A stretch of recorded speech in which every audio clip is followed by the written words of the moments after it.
Doctor Manoj Soni को UPSC यानी कि संघ लोक सेवा आयोग का नया अध्यक्ष नियुक्त किया गया है। वो यूपीएससी के 31वें अध्यक्ष हैं। 17 फरवरी 1965 को मुंबई में जन्मे मनोज सोनी की जीवन यात्रा काफ़ी संघर्षपूर्ण रही है, मगर कहते हैं ना कि सोना आग में तपकर ही कुंदन बनता है।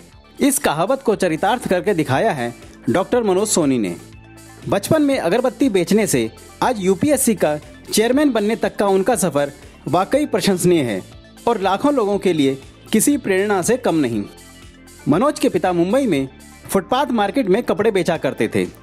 जब मनोज कक्षा 5 में थे तभी उनके पिता की मृत्यु हो गई। ये उनके परिवार के लिए एक बड़ी क्षति थी। तब परिवार के पालन पोषण के लिए मनोज ने अगरबत्ती बेचना शुरू किया। फिर कुछ साल बाद वो अपनी मां के साथ मुंबई से गुजरात आ गए। गुजरात के आणंद में उन्होंने आगे की पढ़ाई की। यहाँ मनोज ने कक्षा 12 में साइंस की परीक्षा में फेल होने के बाद राजरत्न पीटी पटेल कॉलेज से आर्ट्स विषय लेकर अपनी पढ़ाई जारी रखी। मनोज के पिता मुंबई में एक मिशन से जुड़े हुए थे। उनके देहांत के बाद मनोज भी इस मिशन से जुड़ गए, जिससे उन्हें पढ़ाई लिखाई में काफ़ी सहायता मिली। पढ़ाई पूरी करने के बाद उन्होंने सरदार पटेल यूनिवर्सिटी में पढ़ाना शुरू कर दिया।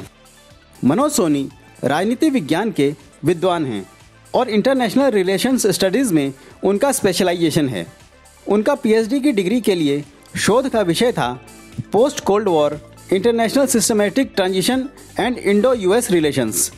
वो understanding the global political earthquake नाम की पुस्तक भी लिख चुके हैं। अप्रैल 2005 में जब 3 साल के लिए उनकी नियुक्ति महाराजा सयाजीराव यूनिवर्सिटी के वाइस चांसलर के तौर पर हुई थी, उस समय वो देश के सबसे कम उम्र के वाइस चांसलर थे। उस समय उनकी उम्र मात्र 40 साल थी। डॉक्टर मनोज सोनी को कई राष्ट्रीय और अंतर्राष्ट्रीय अवार्ड और सम्मान मिल चुके हैं।